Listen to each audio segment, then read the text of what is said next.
attendance kasi napapansin na rin na may mga senator judges hindi na nakakabuo, actually hindi nakukumpleto yung mga 20. Dapat kasi 21 sila dahil tatlo yung wala. You have Senator Bato Way, hindi makita, dalawang nakakulong, so dapat 21 sila dyan.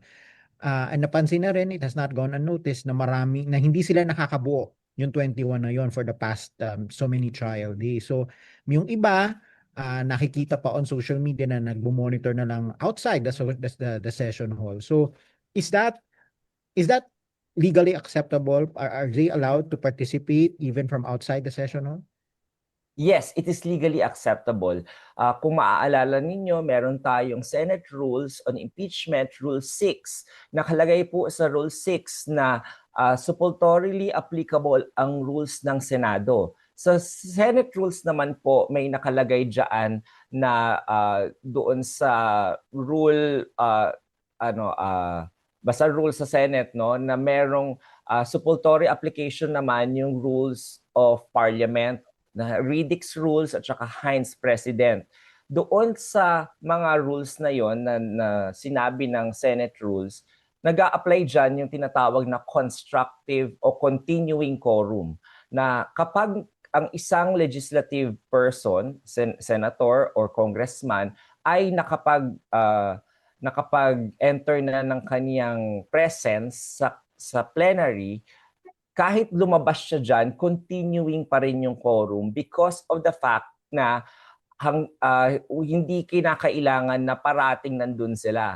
Basta nandoon sila within the control of the Senate President na anytime pwede silang ipatawag ulit kapag kailangan na ng botohan sa plenary, continuing pa rin yung quorum unless questioned by any one of the members. So alam ng ating mga nasa lehislatura yung continuing quorum rule na yan. At sa ating mga ordinaryong tao, baka medyo first time natin naririnig yon. However, in legislative practice, that is considered legal because the Senate President has control over the antechambers and all the rooms in the Senate, at yung Senator's Lounge, yun naman ay nakatabi lamang sa plenary. So it is within parang pag pumunta sila doon, continuing pa rin yung presence nila on the floor. Walang nababawas. And as you have seen naman, no, yung mga senator judges na yon, di na tayo magba-blind item kasi alam naman natin na si Senator Padilla yon, Senator Villar at saka si Senator Bongo. They didn't really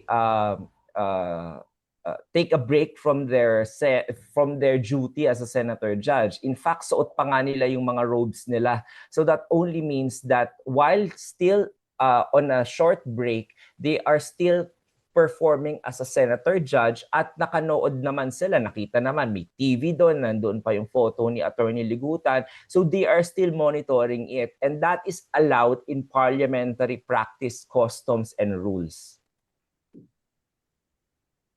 Attorney, gusto ko lang malaman, meron na Ay po. bang reaction si Presiding Officer Chis Escudero doon sa lumabas na report na sinisimulan na daw ligawan ni Senator Chis Escudero, Senator Jinggoy, magkapatid na Villar, Senator Loren Legarda to convict VP Sara? That is totally untrue po, no? I asked the presiding officer, natawa lang siya, sabi niya, talaga lang, tinatanong mo pa yan sa akin. So that is completely untrue po na wala pong ganong mga moves on his part. He is busy and his time is taken up by reading and studying the case, both the witness testimony, the number of documents, at saka yung mga resolutions na kailangan niyang ilabas. In a way po nga, parang marami siyang kailangan pang ilabas na resolution dahil sa mga na-cancel na trial dates. So mas busy po siya gawin yon kesa po mamulitika regarding that. At saka matagal-tagal pa po, as sinasabi po natin, no, if you consider the yung ano na yun, no, kung totoo, the practicality of it, it's too early for you to actually do that. Dahil sabi ko nga, 31 days pa to, itong Article 1. Susunod dito, meron pa tayong Article 3, tas meron pang Article 2. So, that will entail mga 90 more days if sorry, not 90, mga 50 more days, no? Tapos magpepresenta pa yung defense bago sila magbotohan. So it's still too early, and at the same time yung case of the prosecution, kalahati pa lang rin sila dito sa article na to, no? Sa article 1. So medyo preposterous yung ganong insinuation by parties. So, anong tingin doon ni Senator Chis Escudero? May plano na i-discredit? Ano yung nakikita niya na intention ng ganong balita? I-discredit yung maganda niyang paghawak sa impeachment trial? Actually, he didn't describe anything to me kung anong tingin niya doon. Parang, nung tinanong ko lang siya, parang ang ano niya lang, bakit mo pa ako tinatanong? Parang alam mo naman na wala namang ganyan. Alam mo naman na hindi totoo yan. So yun lang, parang so preposterous for me to even raise it up to him. So I think ganun din yung iniisip niya na parang it's so preposterous na may ganung issue na logically, practically, hindi siya feasible for the meantime or hindi gagawin ng isang matinong politician to do it this early on. Pero pwede yung gawin kapag patapos na, sir, o hindi rin Hindi rin. I don't think hindi ganun si Senator Escudero eh. Parang as you know, no, kahit na before, laging ini-issue sa kanya yan yung regarding the Senate presidency, ganyan din yung pinalabas na issue. So lumang tugtugin na po yan eh, if you consider it. And any person pwedeng anuman, basta i-allege mo lang parang yan na yan. At yung person na sinasabihan ng ganon, siya ngayon yung nabibigyan ng burden of proof na patunayan yung kanyang innocence on the matter, even wala namang ebidensya, no? At wala siyang kailangan gawin. However, in a court of law, which is logical, ito po dapat sinusunod natin, no, sa ating mga araw-araw na paniniwala sa mga lumalabas po na news.